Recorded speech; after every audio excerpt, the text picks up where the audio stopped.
I want to show you something that stopped me cold when I was going through the February 2026 executive order filings last week. There's a line buried on page 3 of the order where the United States government formally designates Canada as a strategic economic adversary, not a trade partner under dispute, not a tariff target, an adversary, the same legal classification Washington has historically reserved for Iran and North Korea.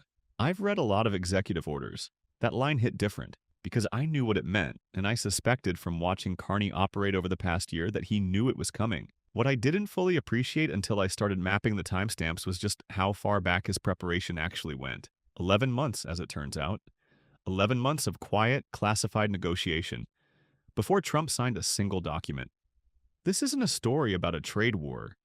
It's a story about a central banker who spent 11 months building a trap, then handed his opponent the trigger and waited. And Warren Buffett, the man who has spent 70 years separating reactive investors from structural ones, just publicly compared what Carney did to his own $5 billion Goldman Sachs play during the 2008 financial collapse. That comparison is not casual. That's a coronation. Let me start with what the order actually does, because most coverage I've seen gets this wrong by about 3 levels of depth. Yes, it imposed 50% blanket tariffs on all Canadian goods. Not sector-targeted, not graduated blanket. Every product, every shipment crossing the border. It suspended key provisions of the USMCA, the trade framework governing roughly $2 trillion in annual North American commerce. It directed Treasury to explore restrictions on Canadian institutional access to U.S. financial clearing systems. It froze every pending cross-border infrastructure project. And it told DHS to treat the Canadian border with the same security posture applied to hostile frontiers, which meant treating the 9 million people who cross that border monthly for work and family as potential threats. The markets responded within minutes of the signing. The Dow dropped 720 points in the first hour, the sharpest single morning policy-driven decline in over a decade. GM fell 9%. Ford dropped 11%. Auto sector suppliers, the smaller manufacturers who feed the big three, lost even more. Energy stocks collapsed as traders started doing the math on what a 50% tariff means for the country that supplies the majority of America's imported crude oil. CEOs started calling the White House switchboard, not to congratulate, but to plead. GM, Ford, and Stellantis issued a joint emergency statement within 90 minutes. Tariffs at this level would force suspension of North American manufacturing operations within weeks. And then something happened that nobody in the White House anticipated. The Canadian dollar dropped, briefly. That was expected. And then it stabilized. And then it started to rise. Markets don't bet on hope. They bet on information. Someone had already given them information. That rising dollar was the first signal that Canada hadn't been caught off guard, it had been ready.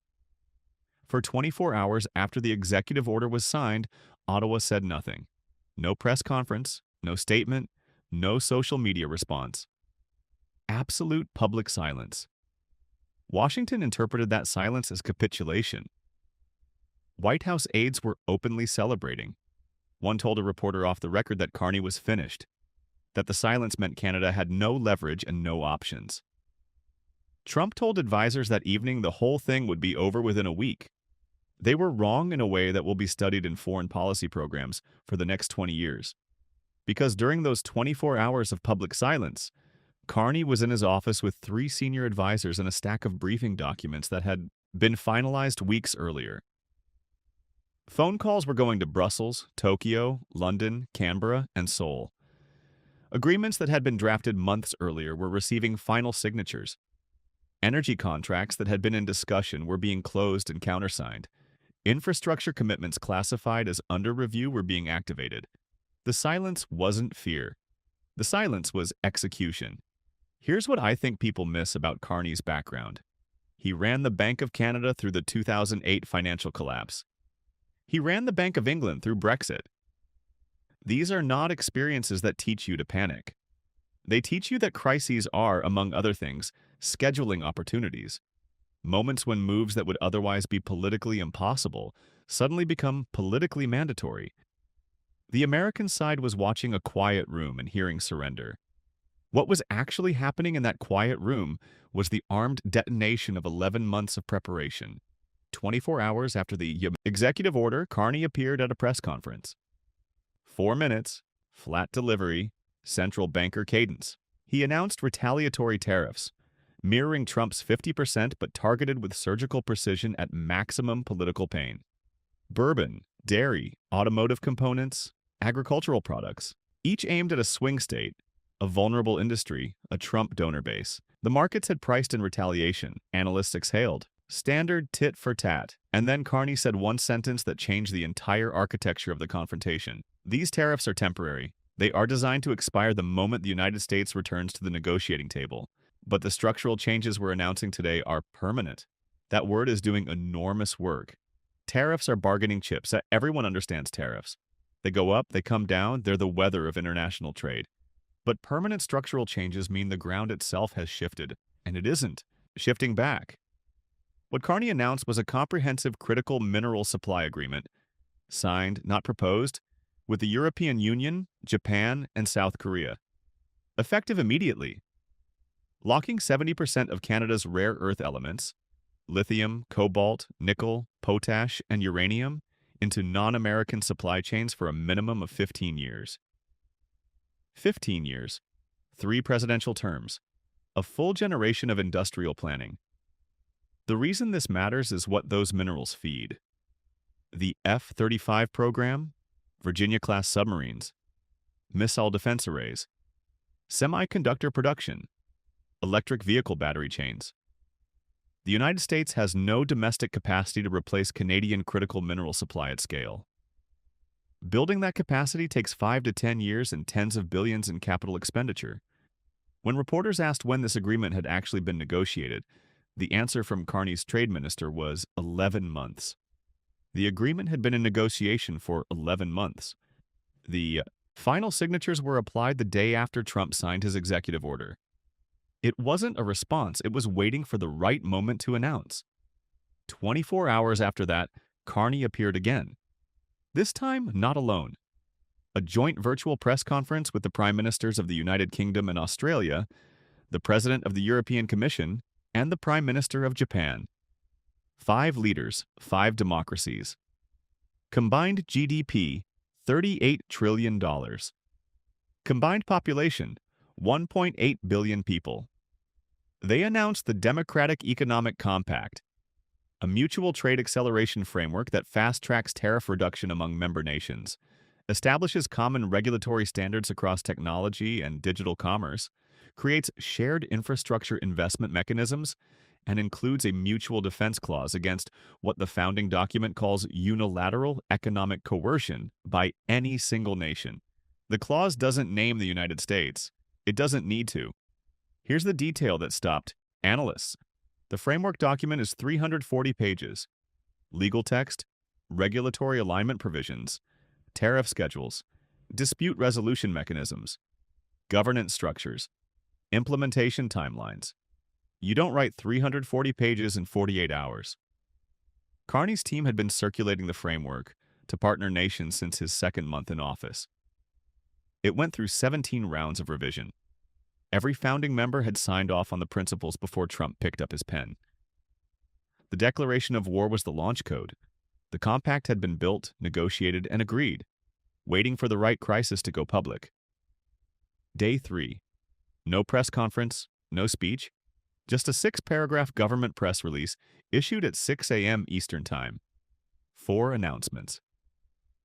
Canada was formally redirecting 40% of its crude oil and liquefied natural gas exports to the Pacific under binding 15-year supply agreements with Japan, South Korea, and India. The Trans Mountain Pipeline expansion was reclassified as critical national infrastructure with accelerated construction authority and emergency financing from Norway's Sovereign Wealth Fund and Singapore's GIC. A new Pacific LNG terminal at Kitimat, British Columbia, had received full environmental approval with construction crews mobilizing within 30 days. And Canada was establishing an independent financial clearing system for energy transactions, built with European and Asian institutions, eliminating dependence on U.S. dollar-denominated settlement for Canadian resource exports. The only public statement from the Prime Minister's office that day was a single sentence. We wish the United States well. 6 words.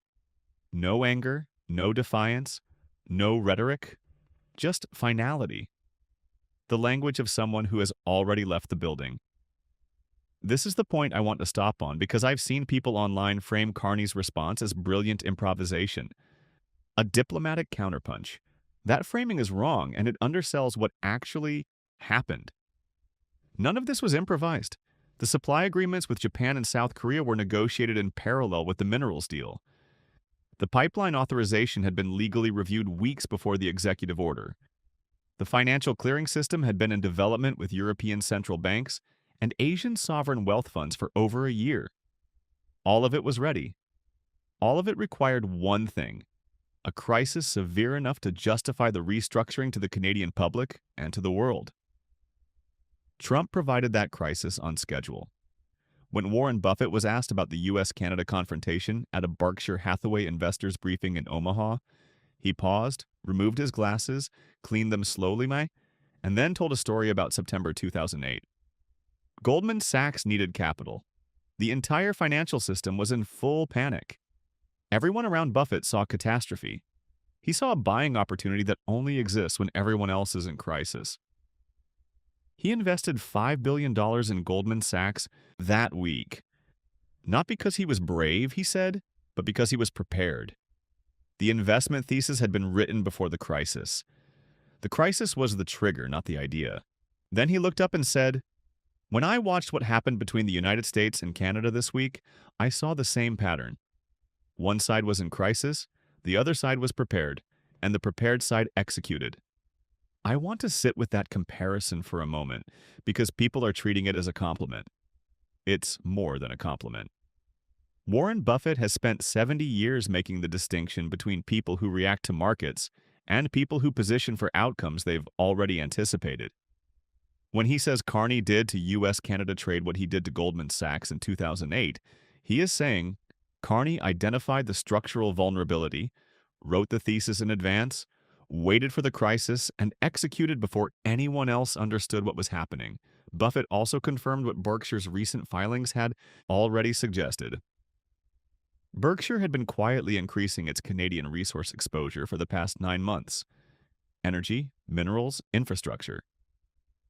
Greg Abel, Berkshire's Canadian-born CEO and Buffett's chosen successor, had been given expanded authority over energy and resource investments months earlier.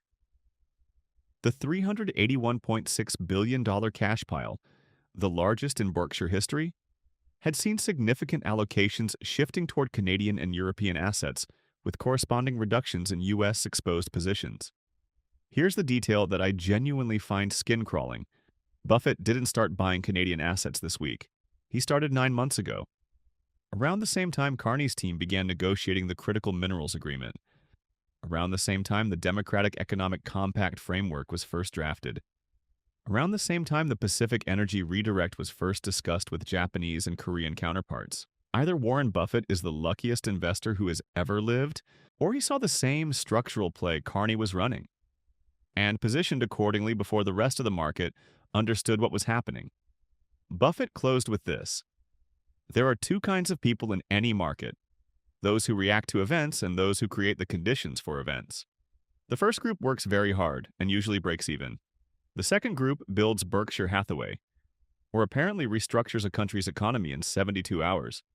When the greatest capital allocator in history calls someone else a capital allocator, that isn't small talk. That's a coronation. I want to make an argument here that I haven't seen made clearly anywhere else. The real damage from these 72 hours isn't the tariffs, and it isn't the retaliatory duties on bourbon and dairy and auto parts. That's all real, and it all hurts. But it's not the deep damage. The deep damage is structural, and structural damage is the kind that doesn't heal when you reverse a policy. The critical minerals agreements are 15-year contracts. Even if the executive order is rescinded tomorrow, Canada's rare earth and lithium and cobalt and nickel and uranium exports are locked into European, Japanese, and Korean supply chains for a decade and a half. The Pentagon's internal assessment of this gap reportedly concludes that rebuilding domestic rare earth processing capacity would take 5 to 10 years and tens of billions in capital expenditure. That gap cannot be closed on a presidential timeline. The energy redirect is infrastructure-based. You cannot unbuild a Pacific LNG terminal.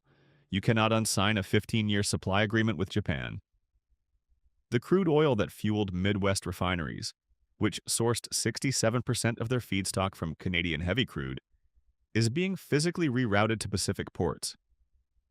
Midwest refineries are specifically configured for Canadian heavy crude.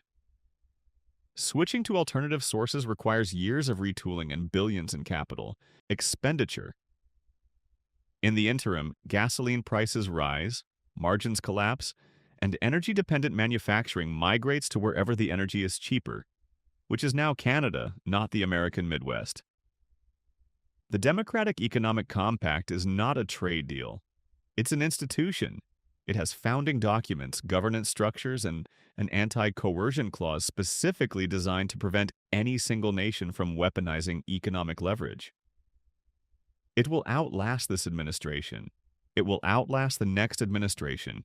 It represents a market of 1.8 billion people that has formally organized itself to function without the United States at the table. The automotive supply chain, perhaps the most integrated manufacturing system ever built, doesn't bend at 50% tariffs. It shatters. A single car part crosses the US-Canada border an average of 7 times before final assembly. GM has already suspended 3 assembly plants: Flint, Michigan; Spring Hill, Tennessee; Wentzville, Missouri. 14,000 workers sent home. Every one of those plants is in a state that voted for Trump. Every one of those workers believed the tariffs would protect their jobs, and then there's the signal. The signal that every other nation on Earth received simultaneously. The United States just treated its closest ally, the nation it has shared the longest peaceful border with for over a century, the nation that has fought alongside it in every major conflict since the First World War, as an enemy, and that ally left. Permanently. The European Union is accelerating its own trade diversification away from American dependence. Japan, South Korea, and Australia, all founding members of the Democratic Economic Compact, are building institutional alternatives to American-led trade architecture in real time. And China says nothing. China doesn't need to say anything. Beijing couldn't have designed a better outcome if they'd spent a decade planning it. Washington spent 70 years building a global economic order on a single premise. The United States is a reliable partner. In 72 hours, one executive order proved that reliability is conditional, and conditional reliability is no reliability at all. I've been getting comments asking whether any of this actually sticks, whether Carney's moves are durable, or whether a new American administration eventually reverses everything and the old architecture gets rebuilt. Here's my honest take, and I'll own this as an opinion. The tariffs reverse. Tariffs always reverse. They're weather, but the institutions don't reverse. The Democratic Economic Compact's first formal summit is 60 days out. 5 nations, governance structures being ratified, trade schedules being locked in. That's a founding document being signed. Founding documents don't get unsigned because one country changes its mind about them. The Pacific energy terminals break ground within 30 days. Once the first concrete is poured, the EBIC energy redirect becomes physically irreversible. And the critical minerals agreements run 15 years. 3 presidential terms past the current moment. Here's the deeper prediction I'll make. I think we're watching the beginning of the end of the hub-and-spoke model of American economic centrality that has defined global trade since 1945. Not because America isn't powerful, and it obviously still is, but because the credibility required to maintain that hub position depends on something the executive order just destroyed. Reliability. Predictability. The confidence among partner nations that agreements will be honored, that alliances won't be weaponized, that economic relationships won't be reclassified as adversarial based on a news cycle. The compact doesn't need to replace the U.S., it just needs to function without it. And at $38 trillion in combined GDP, it clearly can. The most important sentence in this entire story isn't anything Trump said in his Rose Garden speech. isn't anything Carney said at any press conference. It's the six-word statement his press secretary issued on day 3. We wish the United States well. That's not defiance. That's not diplomatic posturing. That's the language of someone who has already moved on, speaking about a former partner in the past tense while standing in the present. Carney didn't win a confrontation with Trump. He used a confrontation with Trump to accomplish something that couldn't have been accomplished without one. The diversification of an entire national economy, the restructuring of a country's strategic dependencies, the founding of a new international institution, all of it using Trump's own predictability as the triggering mechanism. Trump declared a war. Carney restructured a country. The distance between those two outcomes is the distance between the loudest person in the room and the most prepared one. And if you want to know which one Warren Buffett thinks wins, he's been buying Canadian assets for 9 months. You don't need him to say anything else.